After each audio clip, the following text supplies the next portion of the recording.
Assalamualaikum warahmatullahi wabarakatuh. Selamat pagi semuanya. Salam sejahtera untuk kita semua.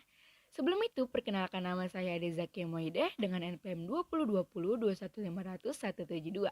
Di sini saya sebagai moderator dari kelompok 3 yang beranggotakan Ega Evita Cayani dengan NPM 2020 21500 179, lalu Ainun Septiana dengan NPM 2020 21500 151, lalu Sri Ayu Rezeki dengan NPM 2020 21500 122. Hadirin kelompok kami di sini akan menjelaskan poin-poin dan arti dari Merdeka Belajar. Materi Merdeka Belajar. Untuk poin pertama akan disampaikan oleh Ega Evita Cahyani. Waktu dan tempat dipersilakan, Ega. Baik, saya Ega Evita Cahyani akan menjelaskan pengertian Merdeka Belajar, tujuan Merdeka Belajar, serta pokok-pokok kebijakan Merdeka Belajar. Yang pertama, pengertian Merdeka Belajar. Merdeka Belajar artinya unit pendidikan yaitu sekolah, guru, dan muridnya punya kebebasan dalam berinovasi dan dalam proses belajar. Dalam hal ini, guru sangat dianjurkan untuk tidak bersikap monoton dan masih menerapkan teacher center, yang mana dalam kegiatan pembelajaran di kelas berpusat pada guru. Yang kedua, tujuan Merdeka Belajar.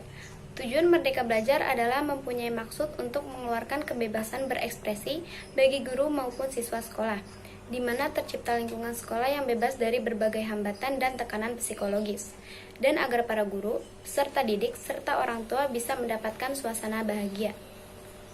Yang ketiga, pokok-pokok kebijakan Merdeka Belajar. Yang pertama, ujian sekolah berstandar nasional. Uji kompetensi siswa yang dapat dilakukan dalam bentuk tes tertulis atau dalam bentuk penilaian lain yang lebih komprehensif. Yang kedua, ujian nasional. Tahun 2020 menjadi tahun terakhir. Selanjutnya akan diubah menjadi asesmen kompetensi minimum dan survei karakter. Yang ketiga, rencana pelaksanaan pembelajaran atau RPP. Kemendikbud akan menyederhanakan RPP dengan memangkas beberapa komponen. Yang keempat, peraturan PPDB zonasi.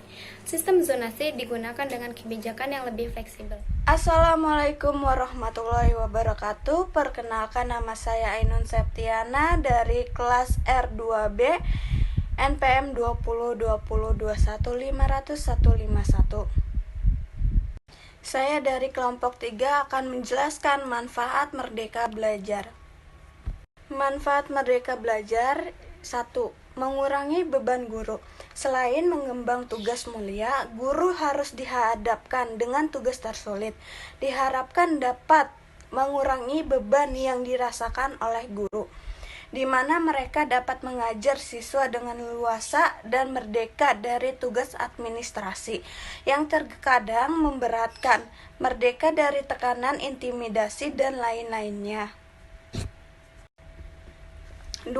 Disederhanakan RPP.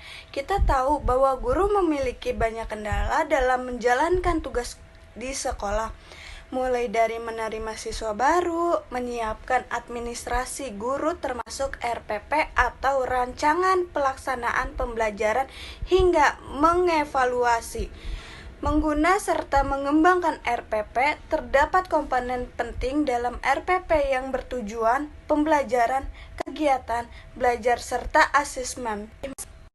3. Menciptakan belajar lebih menyenangkan.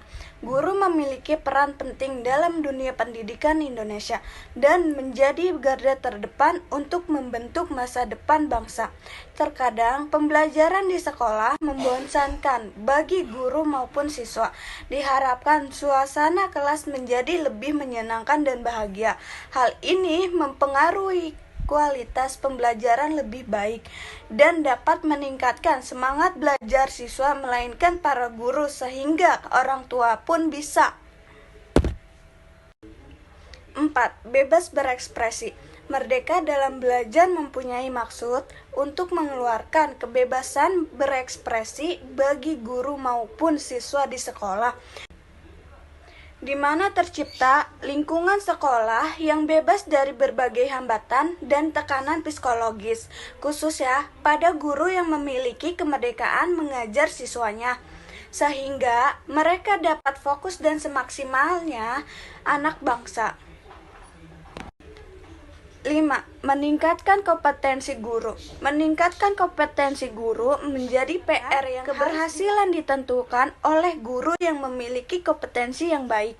Namun, sayangnya kompetensi yang dimiliki oleh guru belum merata, di mana masih banyak ketimbangan yang terjadi pada guru di daerah tertentu. Oleh sebab itu, diperlukan pelatih terus-menerus untuk meningkatkan kompetensi guru dan meratakannya. Baik, saya Sri Ayu dengan NPM 2020-2150122 akan menyampaikan sedikit tentang konsep Merdeka Belajar. Yang pertama, asesmen kompetensi minimum. Perbedaan konsep pendidikan baru ini dengan kurikulum yang digunakan sebelumnya adalah siswa diharapkan mampu menunjukkan kemampuan minimum dalam hal literasi dan numerik. Fokusnya bukanlah sebanyak apa siswa mampu mendapatkan nilai melalui penguasaan diri berpikir secara kritis menggunakan kemampuan kognitifnya. Yang kedua, survei karakter akan menilai secara menyeluruh terkait kualitas pendidikan di sekolah, bukan hanya tentang hasil belajar, tetapi ekosistem dan infrastruktur pendidikan yang bersedia. Dengan kata lain, pengembangan kualitas pendidikan bukanlah lagi tantangan penerapan indikator kualitas tetap, tetapi berdasarkan data hasil survei terbaru tentang sekolah. Yang ketiga, peluasan penilaian hasil belajar. Peluasan penilaian hasil belajar siswa yang tadinya hanya dari nilai ujian nasional menjadi penugasan dan portofolio. Kedepannya siswa akan diberikan ruang untuk mengembangkan diri mereka sesuai minat dan bakat. Dengan cara ini, stigma siswa pintar dan bodoh diharapkan bisa segera dihilangkan. Manusia memiliki bakat alami yang berbeda-beda dan tidak bisa ditentukan dengan tes formal. Yang keempat, pengembangan pola pikir. Memiliki fokus pada pengembangan siswa, berkemampuan kognitif siswa akan ditantang untuk mampu berpikir kritis dengan analisis yang baik. Kemampuan inilah yang dibutuhkan siswa agar bisa membuat keputusan yang bijak dalam penyelesaian masalah. Siswa yang tidak mampu menganalisis semua informasi tersebut tentu akan gagal membuat analisis serta kesimpulan yang benar dan akurat. Yang kelima, inovasi di tingkat pendidikan. Membuat siswa mampu mengembangkan minat dan bakatnya di sekolah. Oleh karena itu, pemerintah menghapus penilaian melalui UN dan menggantinya menjadi penugasan dan portofolio. Siswa akan ditantang dengan mampu berinovasi terhadap instrumen dan penyelesaian masalah. Fokus adalah bagaimana siswa mampu menjawab persoalan dalam bentuk proyek mata pelajaran dari sekolah. Dalam menerapkannya Merdeka Belajar melihat adanya kebebasan dalam belajar, siswa harus bisa menerapkannya dengan baik dan dapat dilakukan secara maksimal dan optimal tentunya. Jangan sampai siswa menyalahgunakan wewenang yang sudah diberikan dalam sistem pembelajaran kali ini. Merdeka Belajar kali ini bukan berarti memberikan kebebasan Anda untuk tidak belajar, namun beberapa hal harus Anda bisa pelajari dengan sendiri tanpa menggunakan alat bantuan dari guru. Teman-teman, itu adalah materi singkat yang bisa kita sampaikan dalam materi Merdeka Belajar. Jika ada kesalahan kata atau kesalahan teknis, kami minta maaf.